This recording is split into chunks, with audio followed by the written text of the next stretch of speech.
a good showing as to how we should improve our lifestyle. Celynn, it's all yours. Thank you, thank you. Hello, everyone. Hello. So nice to see familiar faces. So those of you that I met at the masterminds earlier this year, hands up. Your Welculator pledges are going great, right? You're doing what you promised. Okay, we're going to review that. And for those of you who haven't done that, you'll have an experience to go through that too. But before I start, what does santé mean? Cheers. Cheers. Oh, I like that cheers came up before the other meaning. Health, yeah. Yeah, so cheers in French is santé. And if you're in a restaurant and you see a couple or a family drinking a sparkling drink, could be champagne, could be cava, prosecco, what would we assume? Celebration. Yeah, that they're celebrating. And so today, I'd like us to take a look at well-being through the lens of celebration. Because often well-being can be quite unsexy, complicated, confusing, boring, something that we have to do, not something like Josh said that we get to do. So, and why santé, why champagne? Those of you that have met me may know that I was brought up with a lot of champagne because my parents come from the Champagne region in France, and we would literally pour champagne like this. So, you know, stack the glasses, pour the champagne into the top glass, it would overflow and fill the others, and then that would always be on a silver tray, so my mom would drink any champagne that might have spilled. And why I bring this up today, I'm not suggesting you drink more champagne. What I am suggesting is that we think about what champagne symbolizes, which is celebration, and how we can bring in more joy and fun and gratitude around well-being, but also it's about the effervescence. And what does the word effervescence mean for you? Uplifting, light, energy. Right, and upliftment is all about the little things that we do, not one big thing. So any glass of sparkling wine, it's not one big bubble that goes up that makes it sparkling, it's a whole lot.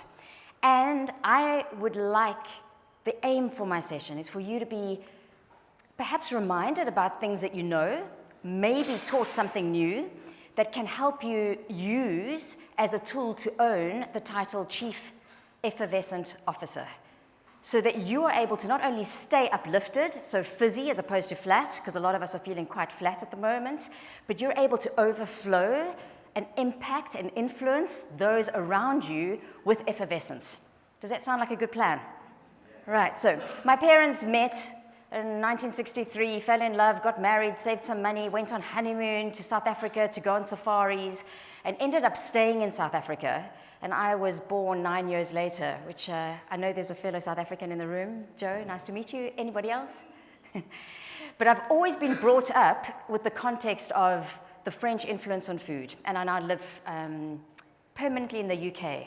So this idea of champagne and effervescence, you can see here at different events as I was growing up, there's the tower of glasses in front, is so important because it's not just about ourselves, because how we are influences others. And I'm going to share some of the science to support that with you. Well-being, though, is not something we can think about. We can't think ourselves to good health. It is a way of being. The first part of the word well-being, well, might also make you think of a place where you find water, right? So even if you choose not to do anything differently after today, I'm hoping that you will commit to one thing, and that's all, not 2 or 3 or 4 or 5, because we're already overworked and often quite tired, and we want well-being to be fun, right? Not something that's adding to the stress. But at the very least, I'd like you to feel like you've been hydrated, nourished, because it can be quite parched out there. You know, chronic stress and burnout is a real thing, and it's drawing our sense of joy. So even if you just sit back and for the next 55 minutes, feel like you've had a bit of a spa holiday and you've had an opportunity to commit time to something that you may not have done, which I think is great with what the Academy is doing, is giving us permission to actually sit and think about well-being as opposed to not just thinking about business directly. I was reminded about why well-being is so important. 3 weeks ago, I got a really, really bad cough. And I was about to do a presentation for the first time for a group of junior doctors, so 200 very tired, burnt out, cynical junior doctors. That was the brief I got from the client. And I could hardly string a sentence together the day before. You can imagine the kind of imposter syndrome I was feeling. Here I am, the dietitian, well-being expert, talking about well-being, but she's coughing. So I thought, well, if I do end up having a coughing fit, at least I can joke and say, you know, is there a doctor in the room? Fortunately, I made it through, but I did realize all I wanted that day was one wish, was to be able to deliver a presentation properly. So when we have well-being, effervescence, joy, energy, we're able to think and do 1,000 things. And I'd like you to be able to really think about not just wishing for well-being, but being a little bit more strategic about it in a way that's practical, that fits for you and your lifestyle, and that's also playful. We've learned, those of us that were here yesterday, how important play is. And there's neuroscience to back that up around how play can help us to remember, to feel more grounded, to keep holistic thinking. And another big benefit around well-being that is not often spoken about is that it gives us margin. And by margin, I mean, margin is the gap between what we have and what we need. And I'm sure many of us in the room have felt what it's like to not have margin, let's say financially, either personally or in your business. That can really feel like you're living on the edge. It's exhausting. And if you don't have margin in your relationships, then you can feel like you're walking on eggshells, or perhaps it feels a bit toxic, be it personal or professional. Maybe if you don't have margin with time, when you're constantly rushed or you just don't have time to do things, we know we end up feeling very pressurized, we don't show up at our best, we lose spontaneity and creative thinking, there's no time for innovation, and we potentially end up making mistakes and saying things we regret and reacting as opposed to responding. And one place that we can buy margin, create margin, we can't always do it financially and we can't change time, is we can look at how we create margin in our physical well-being, our emotional well-being, and our mental well-being.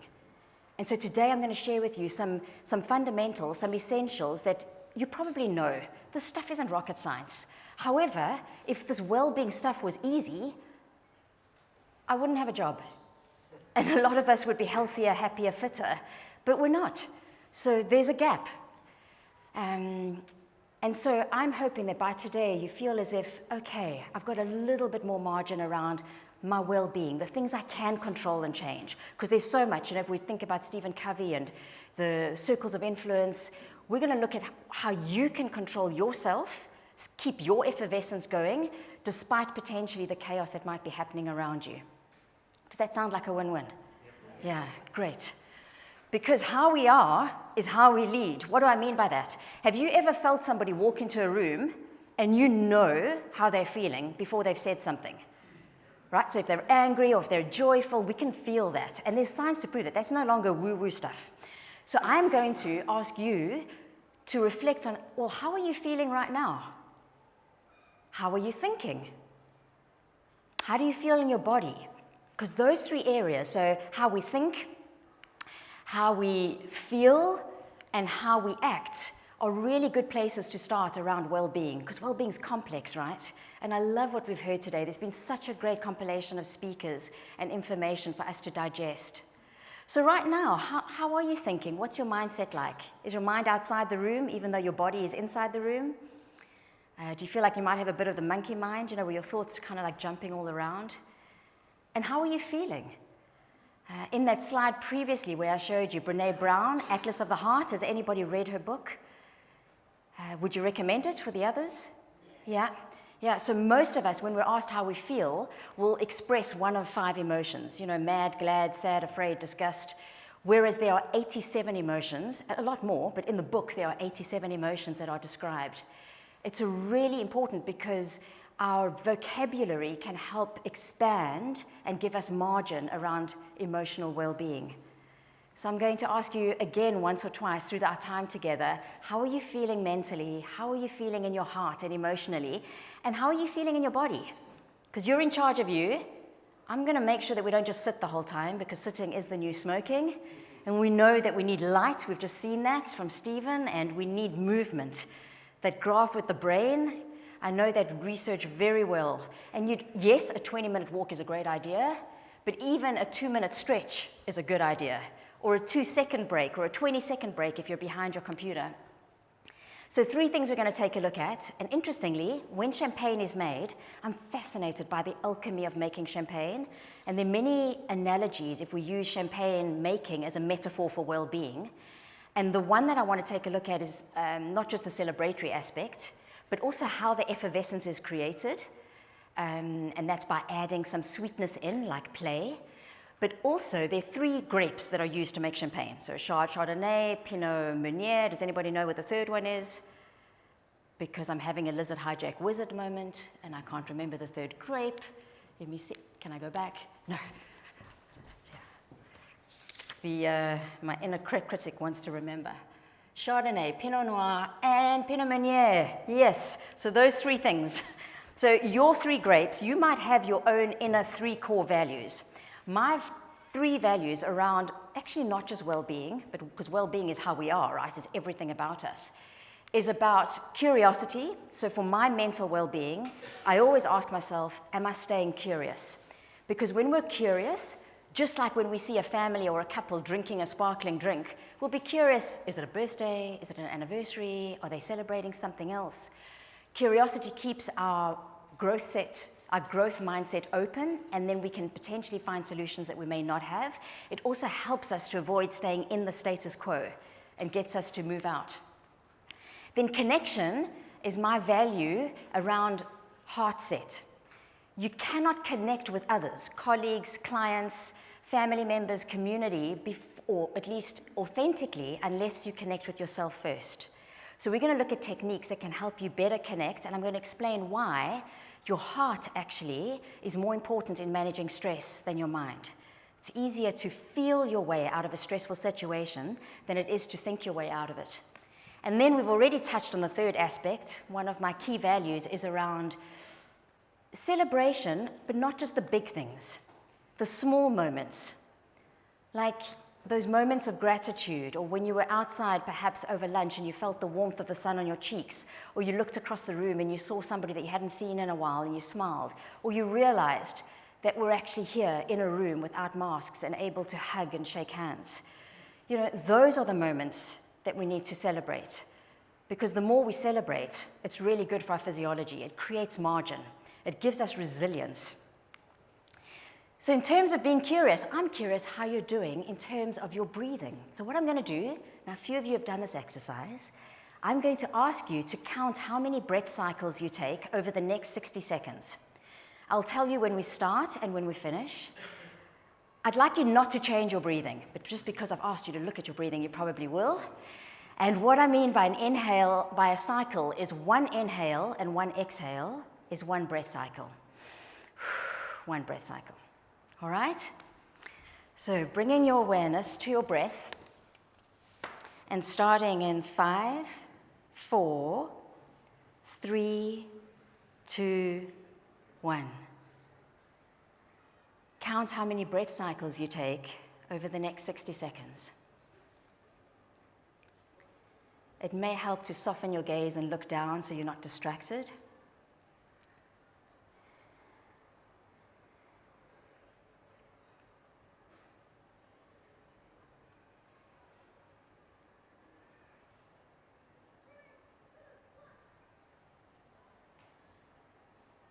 And if your mind has wandered, that's all right. Without judgment or criticism, gently bring it back to your breath, back to your breathing.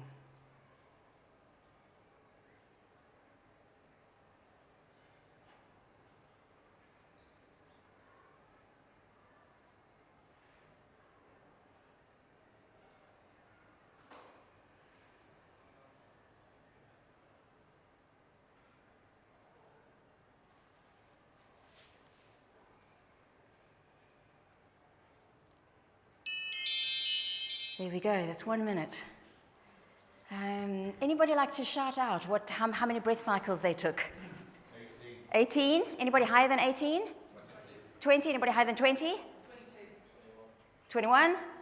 16? 14. Anybody single digits, 9 or less? 10. All right, 10. Okay. Why would I start with this exercise?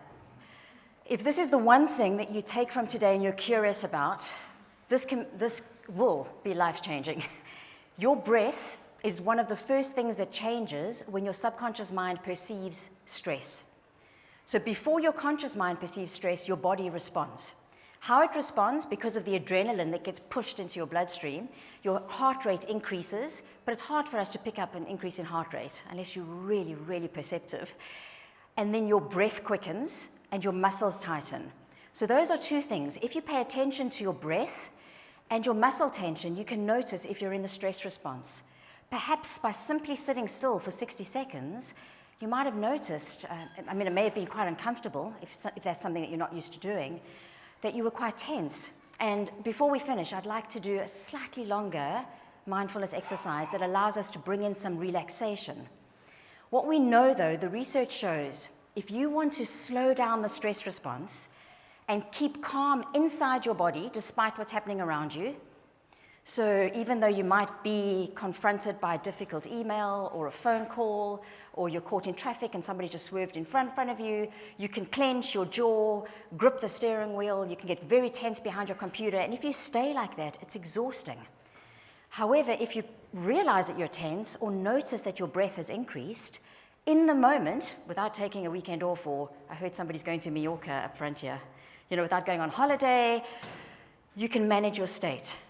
Why is that good? Because if you go into that fight or flight response, we don't get full brain functionality. We end up reacting rather than responding, and we drain energy physically, mentally, emotionally. And that's why so many of us get to the end of the day and we're wired and tired and we can't switch off. And we're going to get a lot of tips around how to switch off and help with that. So, how many breath cycles is the goal? If you want to stay calm and help your parasympathetic and sympathetic nervous system stay in balance, you should aim for single digits, as close to 6 breath cycles per minute as you can. So those of you at 14 or 16 or 20, going all the way down to 6, you might pass out because you just won't get enough oxygen. So I don't suggest you do that now. But what you could do if you're interested is, as I'm speaking, give yourself permission to breathe a little bit deeper into your belly. Because often when we're tense, we take more shallow breaths and breathe up here. So imagine somebody that you care about, that you don't mind being close to you, is standing behind you with their hands on your shoulders. So your shoulders don't move. And on your next inhale, I'd like you to breathe as if your belly was a balloon wanting to inflate. So allow your diaphragm to open up and push down and use more of your lung capacity. That means actually pushing out your stomach away from your spine when you breathe in. And if you're breathing in for 5 seconds and breathing out for 5 seconds, and you breathe in for 5 and out for 5, the more you practice that rhythm, the faster you will get into what we call heart coherence. And I'm going to share why that's magic. And that's a really special way to stay effervescent and well and feel that beat. So I had an experience around how tension can make it difficult to breathe. In fact, try this exercise, because I don't have trumpets for everybody. Has anybody played the trumpet? I got to do that a month ago when I was in France. I thought, how hard can it be, right? Because my cousin taught himself over lockdown to play. And wow, I couldn't get a sound out for like 15 minutes. And the harder I tried, the harder it was, right? Take your dominant hand, please. Pretend that you have a lemon in it or a lime. We can be making margaritas or just making lemon tea for the morning. And squeeze that lemon because you want to get all the juice out. So you've really got to squeeze it. You might want to be making some lemon meringue, or you're squeezing that lemon. As you're squeezing, notice what's happened to your breath. Anybody? Are you holding your breath? Yeah. There's a direct relationship, you can release that, between tension and holding our breath, and the other way around. So if you choose to become more conscious about your breath, we allow our body to relax, which saves energy. And so when I took a deep breath in, I first laughed at myself because it was so ridiculous how difficult it was, and he was just laughing because he was like, yeah, you thought it was going to be easy. And then I did the exercise I just did for about a minute. I took 6, 7, 8 slow deep breaths, and I hit a note. It was a wonderful moment. I'm not sure I'm going to take up trumpeting, though, because my neighbor might not be pleased. But I was quite humbled by that. So we know stress affects everything. So we're here at the zoo. I have been chased by wild animals because my parents really enjoyed going on safari. And we would get very close to often the elephants, because we didn't have great phones back then, you know, no cell phones. And I don't know if anybody's been chased by an angry elephant and you're in a little brown VW Golf trying to reverse and get out of there. That puts you into the stress response. Whether you've been chased by an angry elephant or a wild cat, or Teams is rebooted, or you've got a difficult client or proposal, or you're thinking about something that's worrying you about a loved one, the response is the same. Your brain tells your adrenal glands to release a cascade of hormones. I mean, we only speak about adrenaline and cortisol. There's about 50 others. Too much adrenaline wires you up and creates tension, makes you breathe more shallow, you don't get enough oxygen. Too much cortisol long-term is a killer.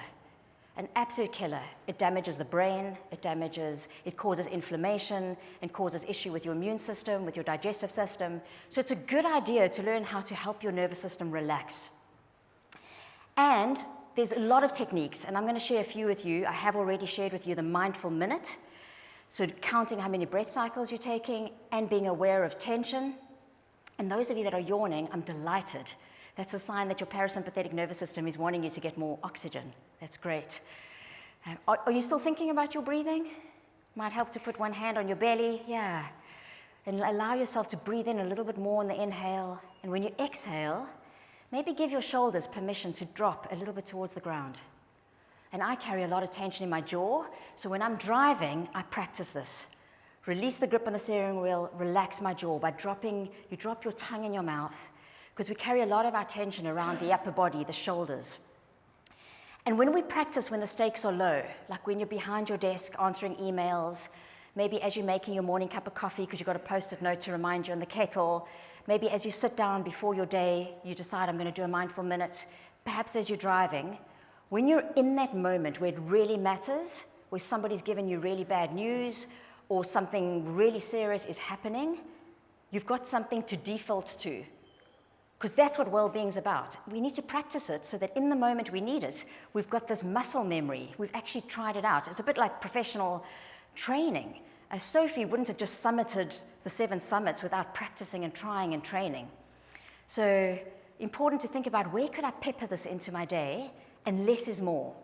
Think about effervescence. It's not one big bubble. It's the little things. So consistency always trumps intensity when it comes to behavior change. So let's think about making this real. Like, when can we do these techniques? Well, how is your morning?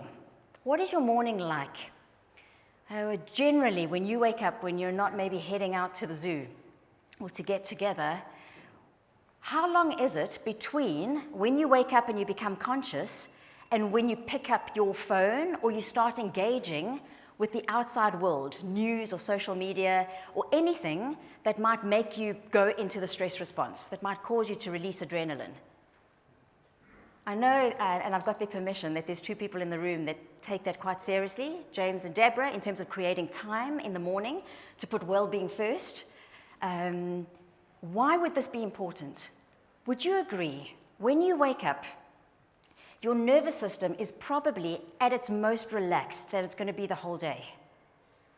Even if you've had a restless night's sleep, you've been horizontal, your eyes have probably been closed, you haven't been engaging with other people, there hasn't been stimulus coming in through the visual cortex, you haven't had to answer emails. So you've been more in what we call the parasympathetic nervous system. The way I remember that is paradise. Cool place to be, right? Hammock, beach, sunsets. So we want to linger in that state as much as possible. And how we start is how we often go on. So if you tend to get up and immediately, without checking in with yourself, engage with the outside world, you can start releasing adrenaline and cortisol, you start clenching your muscles, you start taking shallow, deeper breaths, and before you know it, it's mid-afternoon, you're dehydrated, you've got a headache, your energy's down, and you haven't really connected with you. And I'm not saying that you need to get up and do yoga for an hour and meditate and have a green juice smoothie for breakfast. If that's your thing, great. But if you're used to waking up and your phone's your alarm clock, so you're reaching across and kind of engaging it within a minute or 2, depending on whether you take it to the bathroom or not with you, maybe for you it's just about actually taking a deep breath while you're lying there and asking yourself, how am I? Awareness and curiosity. We can't consciously change anything that we're not consciously aware of in the first place. And how would I like to be today? Do I want to be focused? Do I want to be fiery? Do I want to be playful? And so maybe your morning goes from 2 minutes of being in that parasympathetic state to 6 minutes, or maybe 10 minutes, because you get up and make a cup of tea and look out the window, then look at your phone. That's a win-win. So it's really, the more I do this work, the more I realize there's no one size fits all. And we need to find opportunities to bring in well-being in a way that's fun, because we change most when we feel good, not bad. So I want you to enjoy what you're doing. But if you're picking up your phone and engaging with whatever's there, or your email, or the news, or the radio, I mean, this week was an example. I was with the mastermind yesterday, and 2 of the 7 of us were completely distracted the whole of dinner the night before because of the resignations and what was going on in Parliament and the cabinet. And they couldn't have changed any of that. And the others were disappointed because for an hour and a half of dinner, the other 2 weren't engaging with us at all. So we need to manage our devices and our connection to the outside world and realize where we want to put our energy, right? Because that energy goes somewhere, and it can be finite unless you're really clever at recharging. So we're going to talk about strategic recharging in a moment. Brené Brown, who I mentioned earlier, speaks about this armoring. So as leaders, we have to show up for others, right? But checking in with ourselves first is important, because if you wake up and you're actually feeling okay, pretty good actually, but because you had to deal with an issue, you went into fight or flight or panic, you're then potentially inauthentic and out of alignment. And that can cause more of an energy drain. So checking in with yourself, asking, how am I? Maybe, how am I physically and emotionally and how am I mentally, emotional, and physical? Or you could do an exercise like this, because we're all in for playing, right? So here's a game. We can try this together now. 5, 4, 3, 2, 1. Has anybody done the 5, 4, 3, 2, 1 mindfulness game? This is how it goes. And remember, well-being is not about thinking, it's about doing. So I encourage you to actually do this with me. So the first thing we're going to do is notice 5 things in your vision. Could be behind you, above you, below you. 5 things that you notice that you like. It could be a color, like there's an orange peel from a tangerine on the table. It could be someone that you see. It could be something up front, a logo. But I'd like you to engage your visual cortex, but only notice things that you actually like, that bring you a little bit of joy, a little bit of effervescence. Feel free to increase your peripersonal space by looking above and behind you, because often, like you are now focused on me, when we're focused, especially when we're sitting behind our desks, that can also draw us into more of the fight or flight response, and we heard about posture. So our posture becomes compromised. I cross my legs, I lean forward, and I frown. So I give you permission to maybe move around a bit. Have you got 5 things? And once you've got plants on your desks and other things that bring you joy, that's called joy spotting. There's actually a science behind it. It's incredible. Then 4 things you can feel. So feel your feet in your shoes and the ground beneath your feet. Then notice how the chair is supporting the back of your legs. Notice how your fabric of your clothes feels, or the temperature of the air feels on your skin. Maybe reach out and touch something, piece of paper or the tablecloth. And then 3 things that you can hear. I'm going to keep quiet so you don't use my voice.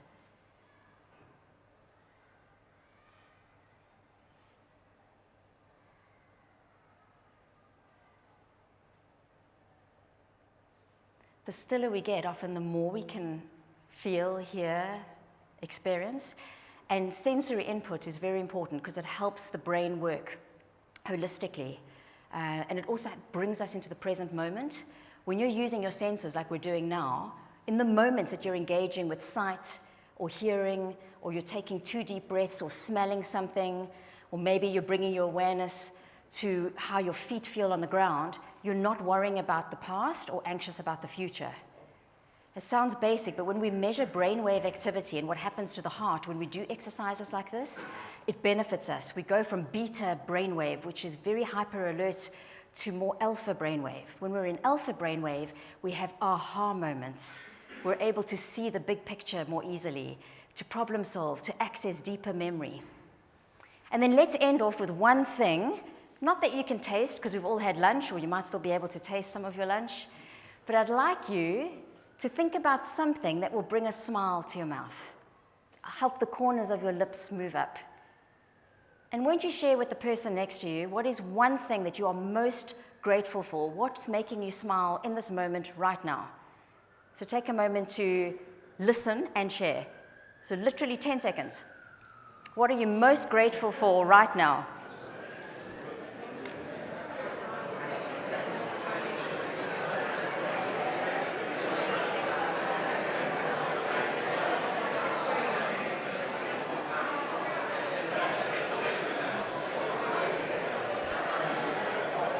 Amazing.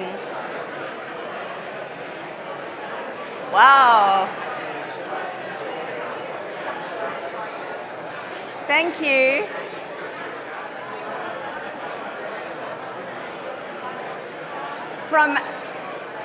Thank you. Thank you. So from up here, I can see a whole lot more white teeth, which feels good. Can anybody feel the effervescence in the room went up? Yeah. Yeah. When you think about what you're grateful for, what happened now, if you did the exercise, your body started releasing dopamine and oxytocin.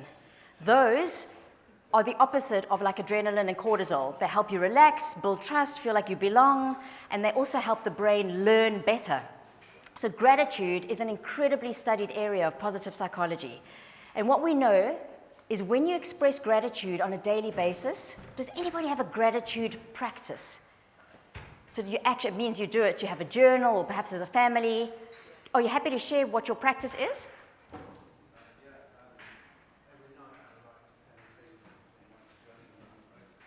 10 things. Yeah. That's great.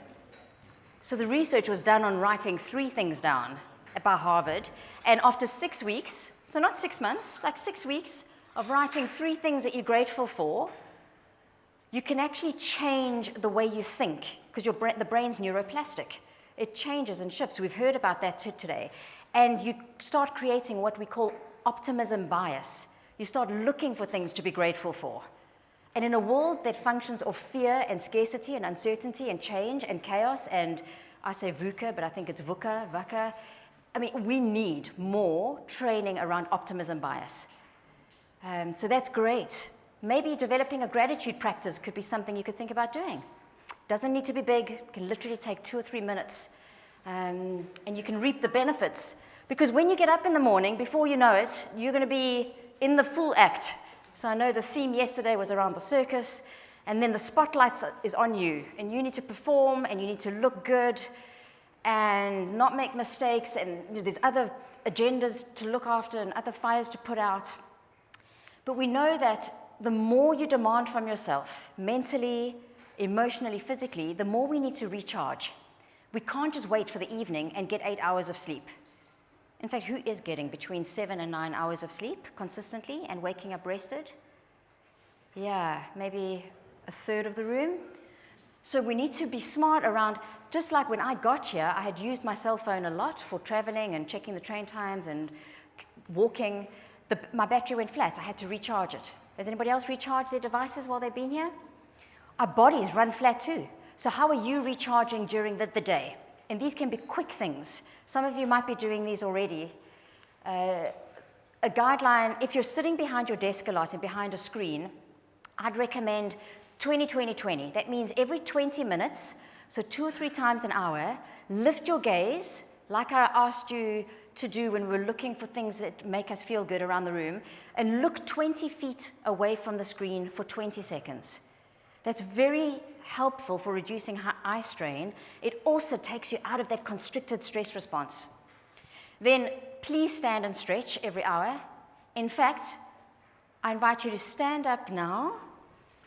If you'd like to, perhaps just reach up to the ceiling, look behind you, smile at someone, catch their eye, and take a seat again.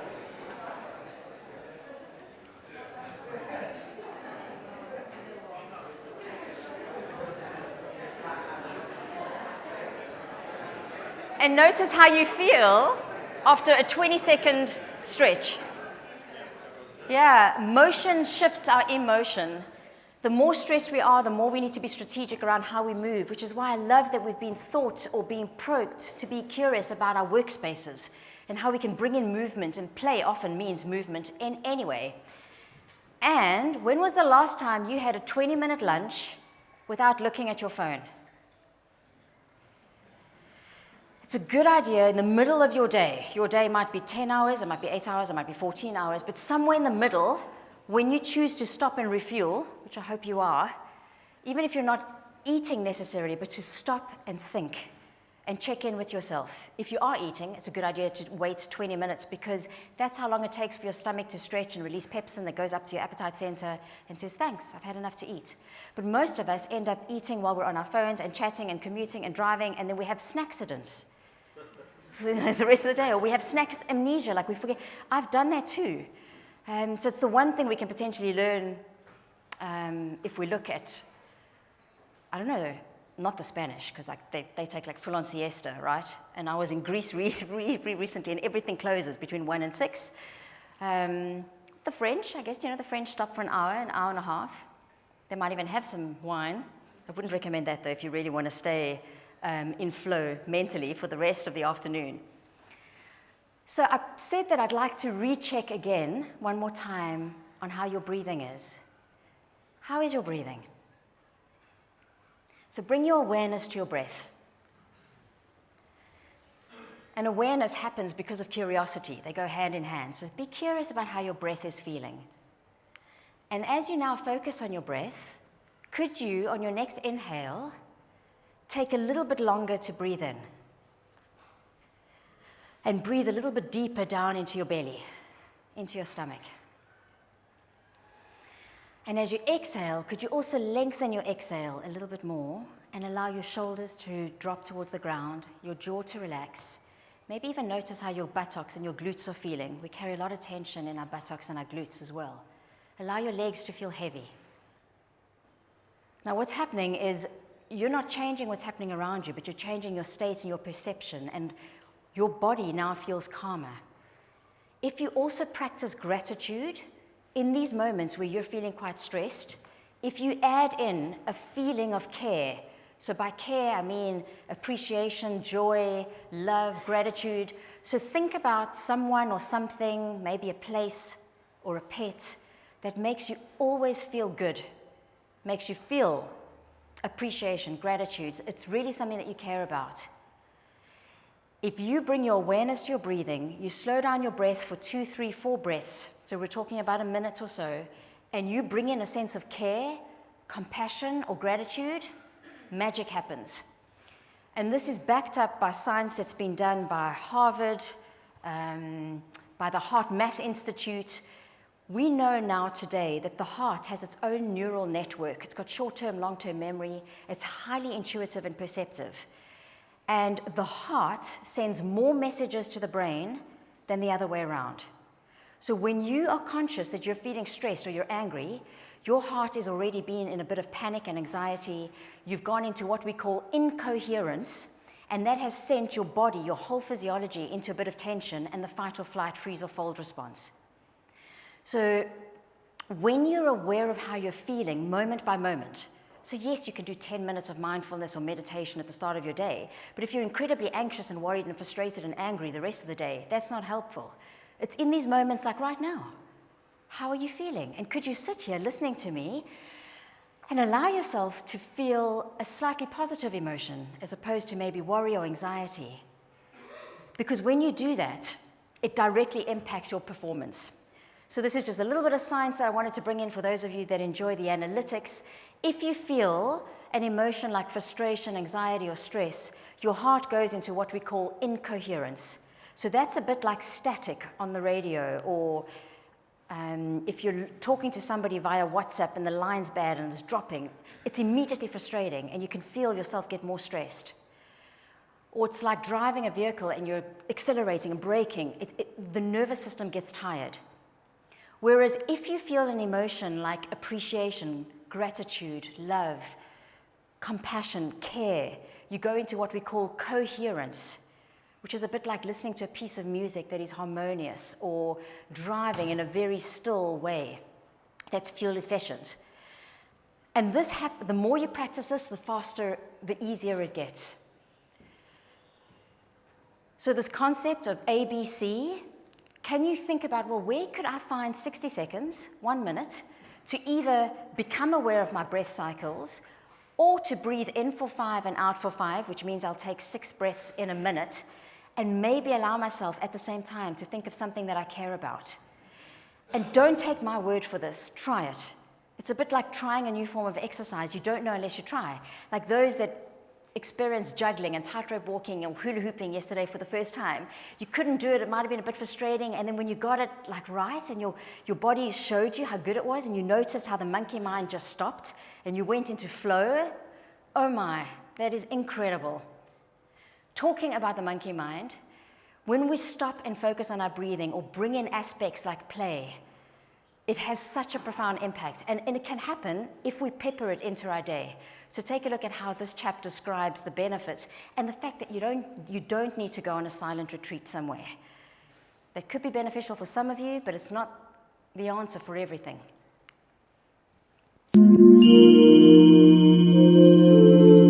We can meditate everywhere, anytime. Even 3 seconds, 2 seconds, while you're walking, while you're having coffee and tea, while you're having meeting, so you can meditate. Many people has a little bit misunderstand about meditation. They think meditation meaning think of nothing, concentrate.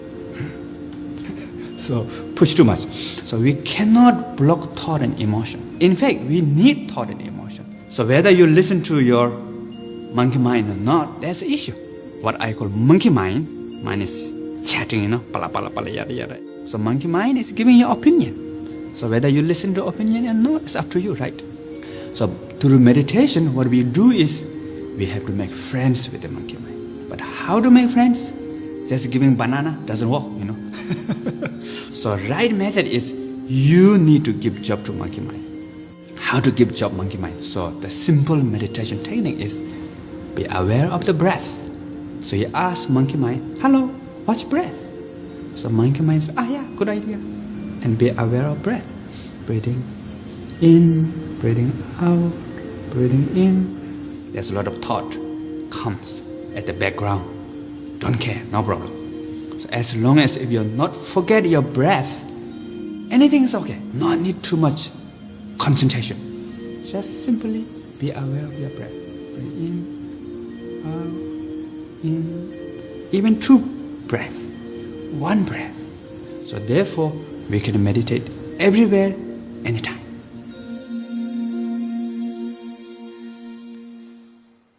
Kind of makes it feel like it's pretty real, right? So along with breathing and gratitude and being present and moving your body, what are other things you can do? I'm going to take us through a very quick trip of the Wellculator. So there are cards on the table, and I'm going to like you to score yourself with me. I'm going to guide you through this. So everybody have a card. If you don't, put up your hand and we'll bring some. And those that have been through the Wellculator with me before, I'm hoping that your score today may be a little bit higher than it was when we last met too. Sure, thanks. Thank you.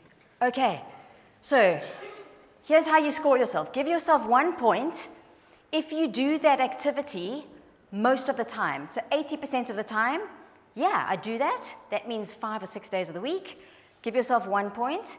If you don't do it 80% of the time or more, no point, 0. Got it? And I'll guide you when it's half points, because there's 1 or 2 that I'm going to do that. So the first one, do you strategically refuel to sustain your energy? Do you eat in such a way most days of the week that you manage to have the kind of energy levels that you want and need, so that margin, you've got that margin in terms of your energy? Or do you maybe not have a plan at all and maybe have snack accidents and skip meals? So if you have a strategy and it's working for you, 1 point. If you don't, no point. Do you eat like an artist? Very important. To eat like an artist, that means you eat lots of color. Color does not come from wine gums and Skittles and M&Ms and crisps.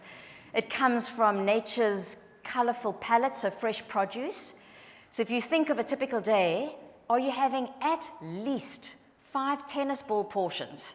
The World Health Organization has reviewed that to 10 portions as the guideline, but in the UK we seem to be averaging between 3 and 5. So 5 portions of fruits, salads, or vegetables, most days of the week. If you are, give yourself a point. If not, no point. The third one, let's just think about mindful lunch. So on most days of the week, do you stop and stop for lunch? A 20-minute lunch. So ideally not distracted and continuing to work and definitely not eating at your desk. Not always easy, I know, in terms of office and setup, but are you taking time to eat at least one of your meals mindfully, and we're focusing on lunch? Then number 4, are you hydrated adequately? If you hydrate, that means you have 1 glass of water for every 10 kilograms that you weigh. So if you weigh 100 kilos, you need 10 glasses. If you weigh 80, you need 8. If you weigh 60, you need 60. So that's a rough guideline. If we're not hydrated, we get headaches, we get tired, we feel hungry because our mouth is dry, and that's a false trigger to eat. So that's often a quick win to manage our effervescence and energy. Then number 5, do you know your health numbers? Half a point. So the numbers I'd like to focus on today is every year, are you doing your own MOT? Just like you would on your vehicle, yourself. Do you know what your cholesterol is and your blood sugar? You don't need to know the actual values, but are you testing those as a minimum? There's many other things we can check if you really want to sustain good health. So if you are, half a point. And if you're a non-smoker, half a point. So if you're a non-smoker, half a point. Then number 6, so top right-hand column, let's just focus on, do you wake up feeling rested on most days of the week? So are you getting enough sleep? And if you answer no to that, you're going to get a lot of tips shortly. So if you wake up rested on most days of the week, great. If not, no point for now. Then, do you have some kind of practice that helps you cultivate a positive mindset, such as celebration or gratitude? So have you got something that you actively do to help your brain rewire towards positivity and optimism? And do you activate and stretch and move during your workday? So are you taking those mini breaks, like stretching every hour, looking away from your screen, being conscious of your posture and your breathing? And are you doing enough exercise? So ideally, we should be doing half an hour of exercise on most days of the week. Do you feel as if you're getting enough activity? And then lastly, number 10, do you know when your body is stressed, like you clench your jaw, or are you curious about your breath?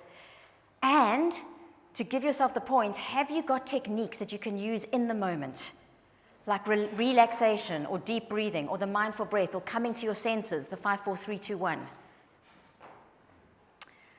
So add up your score, and let's see what your Wellculator score is for today, because it can change, right? Anybody at 8 or above? 3, 4, 5 people, okay? Between 5 and 7.5? 4.5 or below? Okay, so the average in the room is 4.5 or below. Okay, this is where you start. These I call the essential fundamentals, right? The ideal score on the Wellculator is 10, because we don't have to do it all the time, but most of the time. And you cannot show up at your best and optimize effervescence or your mental function. Like, you can't have excellence out there if you're not feeling excellent yourself, mentally, emotionally, if physically, and these are the things that fundamentally affect our physical well-being. So maybe be curious about which one point on the Wellculator do you feel that you could be a bit playful and fun with around looking at. If there's one thing around diet and food, I would say, is to try and eat more greens and color. So red, not just green, red, orange, yellow, green, blue, indigo, and violet. And if you would like resources, I'm going to share 3 short PDFs that I've put together with Danielle. She'll email it out and also make it available for those who have access to the hub, around strategic snacking, how to eat like an artist. There's like this rainbow shopping list that I've put together on one page, and you'll have my contact details. So if you have any questions or you want some recipe ideas, to enable you to get yes to that first question, how to strategically refuel. I'd love to be able to help you with that. Because I'm personally, as a dietitian, I'm fascinated by the field of epigenetics and how we pull this all together, because we know that our genetics don't determine our outcome around our health. It's the choices we make around us, the way that we choose to live our lifestyles, that actually matters. And nutrition, because it affects our gut health, has a huge impact in the way that we feel. So in terms of pulling this together, I said at the start, if this was easy, more of us would be doing these things. It's not. And it requires personal boundaries and you knowing what you need more of or less of, and what to say yes to and what to say no to, because you can't say yes to everything. So I mentioned that Champagne, well, my parents are from the Champagne region, and Champagne can only be called Champagne if you use grapes from the allocated region. Otherwise, it's not. It's like a Crémant, or it's a Cap Classique from the Cape region, or it's a sparkling wine from locally. So what do you need? What are your boundaries that you need to be clear about and curious about whether they're working for you, so that you have the right ingredients to stay effervescent? For me, it's around curiosity, connection, and celebration. Am I curious? Am I always asking, how am I and how do I want to be? Am I connecting with myself before I connect with others? And am I sustaining celebration and joy? Because there will always be work to do. Always. So when have you ever done enough? There's always going to be emails to answer, things to think about, articles to read, research to do. And so that's a very courageous decision. And I don't know where that boundary is. It could be 6 p.m. in the afternoon, 4 p.m. It could be a certain feeling. It could be your time in the morning. But we need to stay curious about whether our boundaries are working for our effervescence and where we can create a little bit more margin so that we can breathe and show up better and be more, not just fun and playful, but productive and innovative and keep whole brain thinking. And I mentioned at the start that we change most when we feel good, not bad.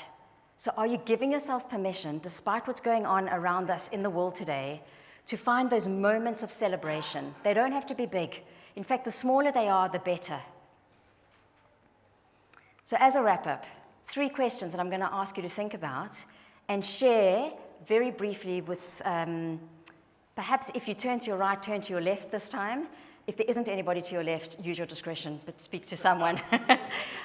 So what are you curious about?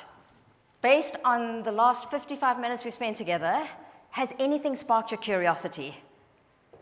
Take 10 seconds to share with the person next to you or at the table. What are you curious about?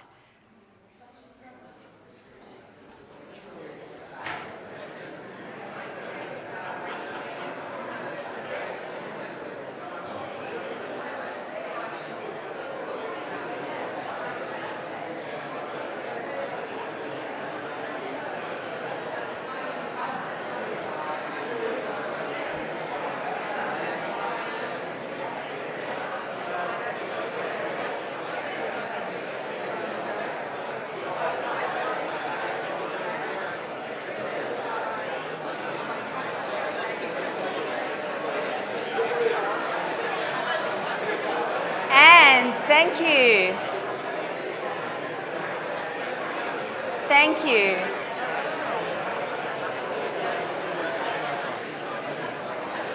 Thank you.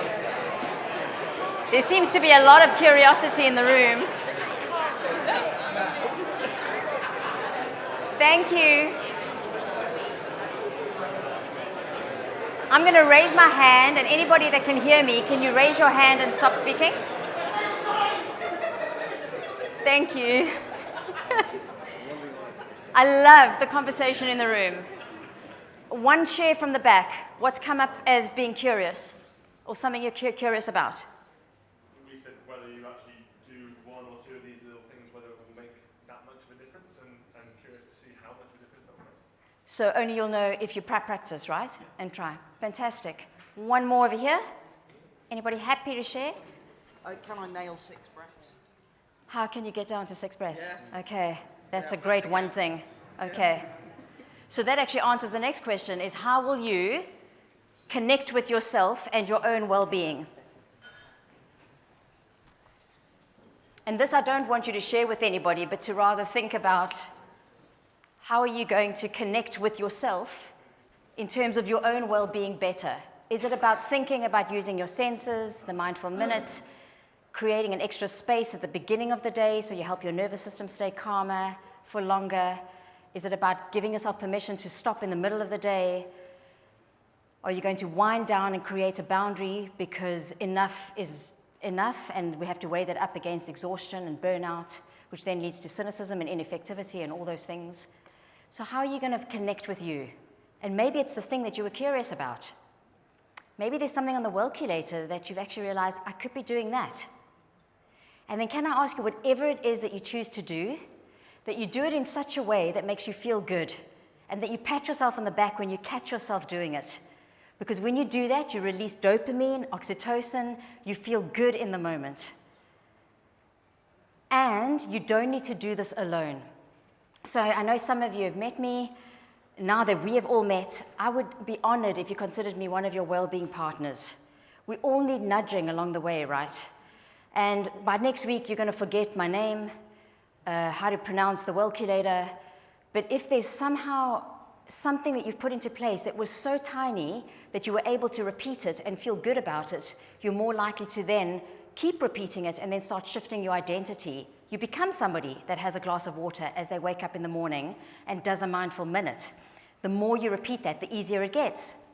If you would like to be nudged, don't take yourself too seriously as we're doing this. It's so important to remember to literally clown about. I found it very amusing that the theme was around the circus, and I had a summer party 2 weeks ago, and everybody was dressed up. I even considered coming in the blue tutu that I wore, but I didn't, clearly, because I had to travel across London. But maybe I should have, you know?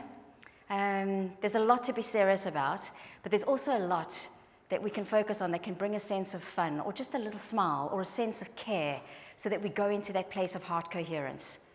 And if you'd like to be in touch with me, one place is I'm quite active on LinkedIn. So if you'd like to, you can take a picture of the code now, and then that'll send me a connect. Also on my website, I have a weekly recipe that's quite colorful that I send out. A lot of people get the weekly recipe, but they never make them. That's okay. As long as in that moment you think about your well-being, then it's one way to help keep that margin so that you've got room to breathe, at least when it comes to your mental health, your emotional well-being, and your physical well-being.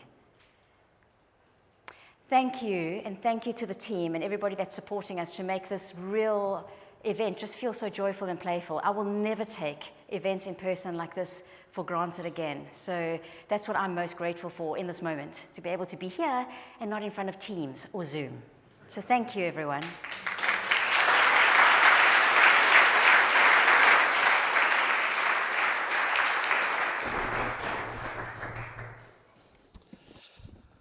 Thank you very, very much, Celynn. And